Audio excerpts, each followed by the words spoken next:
ఈ6 టీవీని చూస్తున్న ప్రేక్షకులందరికీ హోలీ శుభాకాంక్షలు. హోలీ అంటేనే రంగురంగుల పండగ. పెద్దవాళ్ళు, చిన్నవాళ్ళు అందరూ కలిసి సరదాగా రంగులు విరజిమ్ముకుంటూ చేసుకునే అద్భుతమైన పండగ. అసలు ఇది రంగుల పండగ అని, ఈ రంగుల పండగను ఎందుకు చేసుకోవాలి అని మనకందరికీ అనిపిస్తుంది. అసలు ఈ రంగులతో ఎలా మొదలైంది ఈ హోలీ అంటే?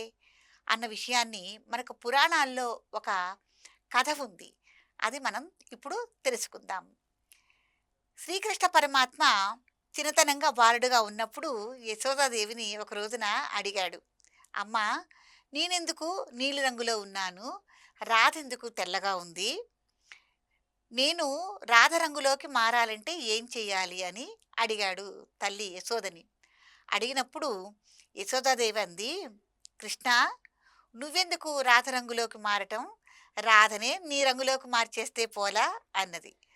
అనని ఆవిడేం చేసిందంటే ఒక నీలి రంగుని ఇచ్చింది. నువ్వు తీసుకెళ్ళి రాధకి పుయ్యి, రాధ నీ రంగులోకి మారిపోతుంది అని. అప్పుడు కృష్ణయ్య ఆ నీలి రంగును తీసుకెళ్ళి రాధకి పులుమగా రాధ నీలి రంగులోకి మారిపోయింది. వీళ్ళిద్దరట రంగులు పూసుకుంటున్న విషయాన్ని చూసి కృష్ణయ్య స్నేహితులందరూ ఇదేదో గొప్ప విషయంగా భావించి వాళ్ళు కూడా రకరకాల రంగులు తీసుకుని వాళ్ళందరూ పులుముకోవటం మొదలుపెట్టారు.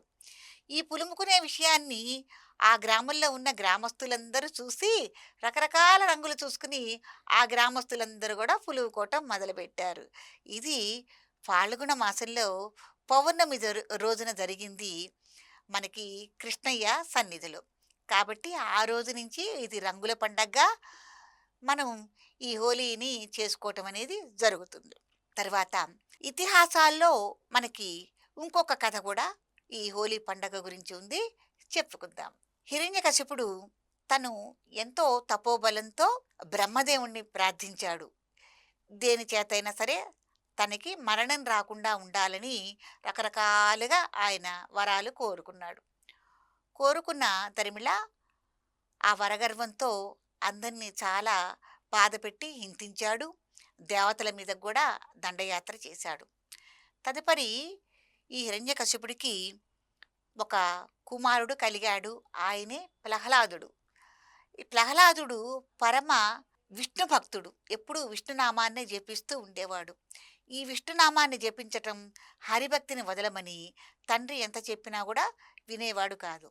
ఇట్ట వింటలేదని ఆయన్ని, ఈ ప్రహ్లాదుణ్ణి తండ్రి నానా రకాల బాధలు పెట్టి చివరికి అసలు కన్న కొడుకునే చంపేయాలి అన్న నిర్ణయానికి వచ్చాడు.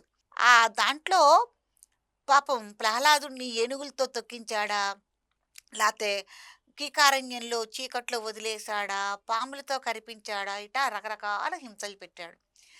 అన్ని హింసలకి ఆయన తట్టుకుని శ్రీ మహావిష్ణువు యొక్క అనుగ్రహంతో ఆయన ఎటువంటి మరణాన్ని పొందకుండా చక్కగా జీవించేవాడు.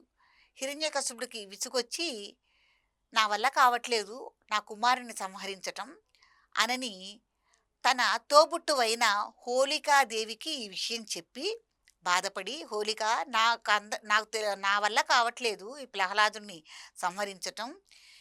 వీడసలు నా కడుపున ఒక శత్రువుగా పుట్టాడు, విష్ణు భక్తిని వదలటం లేదు. అదేమంటే విష్ణు భక్తితో మీరు కూడా మారిపోండి అని చెప్తున్నాడు. కాబట్టి నువ్వైనా ఈ ప్రహ్లాదుని సంహరించమ్మా అని కోరాడు తన సోదరి హోళికాదేవిని. హోళికాదేవికి ఒక వరం ఉంది. వరంతో కూడిన ఒక శాలువ ఉంది ఆవిడ దగ్గర.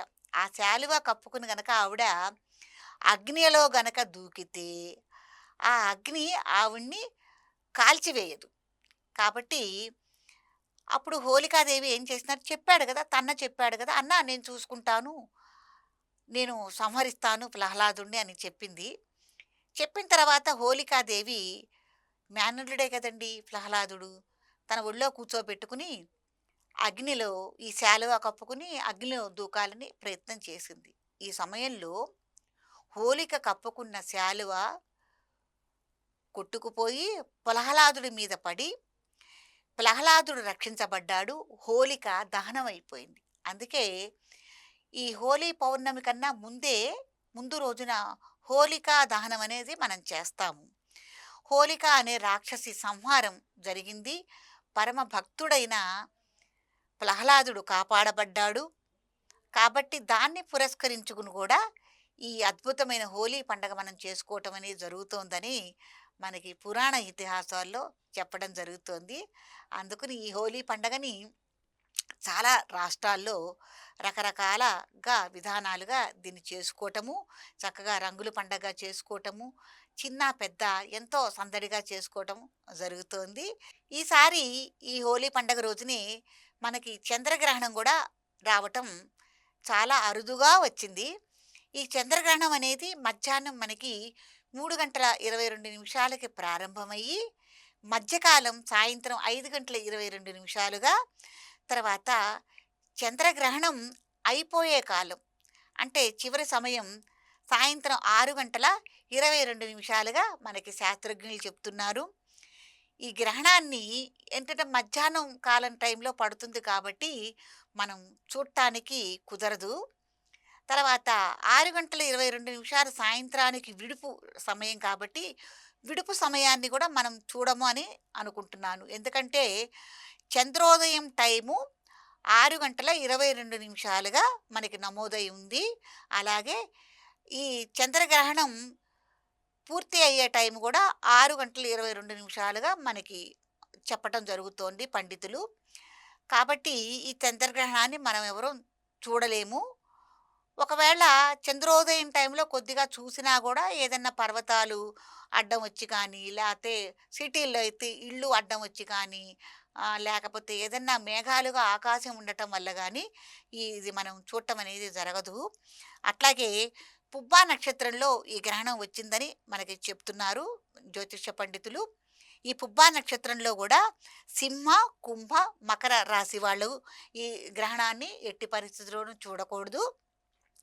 గ్రహణం అయిపోయిన తర్వాత తెల్లారి ఈ రాసుల వాళ్ళు కానీ, ఈ పుబ్బా నక్షత్రం వాళ్ళు కానీ తగిన శాంతులు, జపాలు, ఏదైనా హోమ కార్యక్రమాలు కానీ, దాన ధర్మాలు కానీ తప్పకుండా చేసుకుని తీరాలి. గ్రహణం టైంలో దానికన్నా ముందుగా మనం పాటించవలసిన నియమాలు కొన్ని ఉన్నాయి. అవి తెలుసుకుందాము. గ్రహణం మనకి మధ్యాహ్నం 3:22 ప్రారంభమవుతుంది కాబట్టి ఎట్టి పరిస్థితుల్లోనూ ఉదయము 10:30 కల్లా మనం ఏదైనా ఆహారం అంటే భోజన కార్యక్రమం కానీ ఏదైనా మనం తినటం అనేది పూర్తి చేసుకోవాలి. ఆ తర్వాత ఎటువంటి ఆహార పదార్థాలు తినకూడదు. ఎందుకు తినకూడదు అంటే ఆరోగ్య రీత్యా కూడా మనం తిన్న ఆహారం 3 గంటలకు గానీ జీర్ణం అవ్వదు. అంటే 3 గంటల సమయం పడుతుంది జీర్ణం అవ్వటానికి. ఈ గ్రహణకాల టైంలో మనం తిన్న ఆహారం కడుపులో అలాగే ఉంటే అది ఏదైనా అనేకమైన రకాల వ్యాధులుకి దారి తీయటానికి కారణం అవుతుందని తినొద్దు అని చెప్తారు.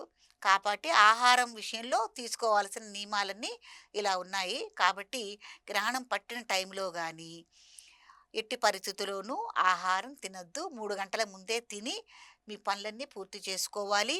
తర్వాత ఈ గ్రహణకాల టైము చంద్రగ్రహణం కాబట్టి మీకు ఇంట్లో ఉన్న నిలవ ఆహార పదార్థాలు లేకపోతే ఏమన్నా పచ్చళ్ళున్నాయి, ఉప్పు, మిరపకాయ, చింతపండు ఉంది.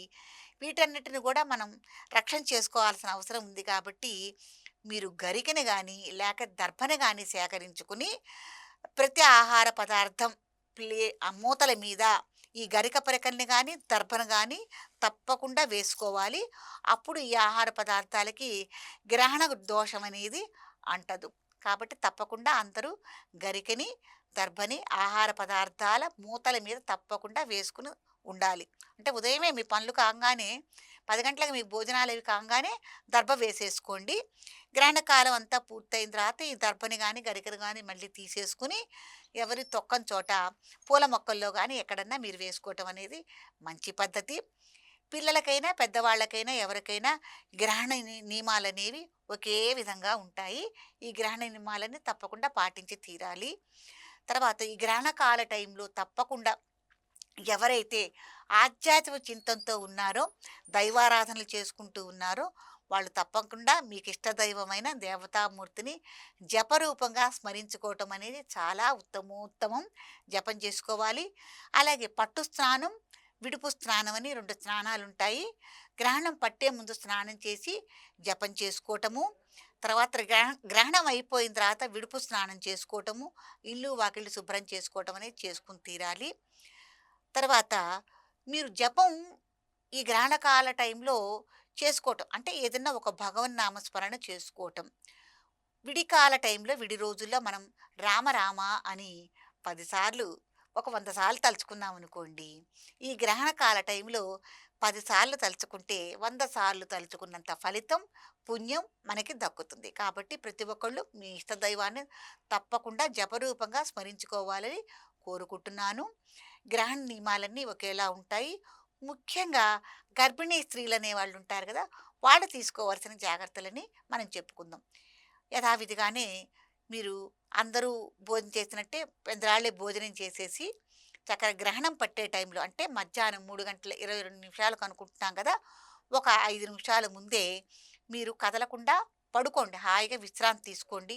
ఆ విశ్రాంతి తీసుకునే టైంలో కూడా చక్కగా భగవన్నామస్మరణ చేసుకుంటూ పడుకోండి, ఎటువంటి ఆలోచనలు లేకుండా.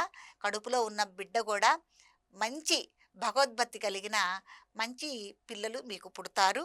తర్వాత ఈ పడుకున్న టైంలోనే బట్టలు మడతేయటం గానీ, గోళ్ళు కొరుక్కోవటం గానీ, ఎక్కడైనా మీకు ఒకవేళ దురదొచ్చిందని గోక్కోవటం గానీ, ఇట్లాంటి పనులేమీ మీరు దయచేసి చేయవద్దు. ముఖ్యంగా లేత నెలలు అంటే నెల తప్పిన దగ్గర నుంచి ఏడో నెల లోపు వాళ్ళు తప్పకుండా ఈ ఈ యొక్క పరిహారాలను మీరు పాటించి తీరాలి. ఎందుకంటే పిండము సరిగ్గా తయారై ఉండదు, లోపల కడుపులో ఉన్న పిండము. కాబట్టి ప్రతి ఒక్కళ్ళు నెల తెప్పారు అనుకున్న దగ్గర నుంచి ఏడో నెల పూర్తయింది అనుకునే వాళ్ళ వరకు తగిన జాగ్రత్తలు తప్పకుండా తీసుకొని తీరాలి. నిండు నెలలు వచ్చిన వాళ్ళు కూడా తప్పకుండా తీసుకోవాలి. ముఖ్యంగా వీళ్ళకైతే తీసుకొని తీరాలి.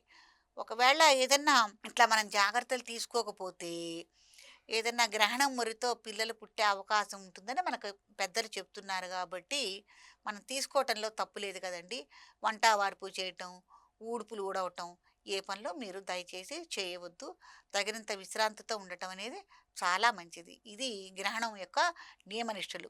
తర్వాత ఇంకొకటి మనకి అందరికీ సందేహం ఏంటంటే, హోలీ పండగ రోజునే మనకి చంద్రగ్రహణం వచ్చింది కదా, పండగ మనం చేసుకోవచ్చా చేసుకోకూడదా? తప్పకుండా గ్రహణం పట్టటానికి ముందే అంటే మధ్యాహ్నం 3:22 ముందే మీరు హోలీ పండగ తప్పకుండా చక్కగా అందరూ చేసుకోవచ్చు. ఎటువంటి నియమనిష్టలు లేవు. కాకపోతే ఆహార విషయంలో ఏదన్నా హోలీ రంగులు చల్లుకున్న తర్వాత తీపి మిఠాయి తినటం లాంటివి ఉంటాయి కాబట్టి అలా ఆహార పదార్థాల మటుకు తినవద్దు. హోలీ పండగ మామూలుగా గ్రహణంలోపు మీరు తక్కకుండా పూర్తి చేసుకోవచ్చు. ఇదండి ఈ మన హోలీ పండగ రోజునొచ్చే గ్రహణం యొక్క విశేషాలు, జాగ్రత్తలు ఇవి.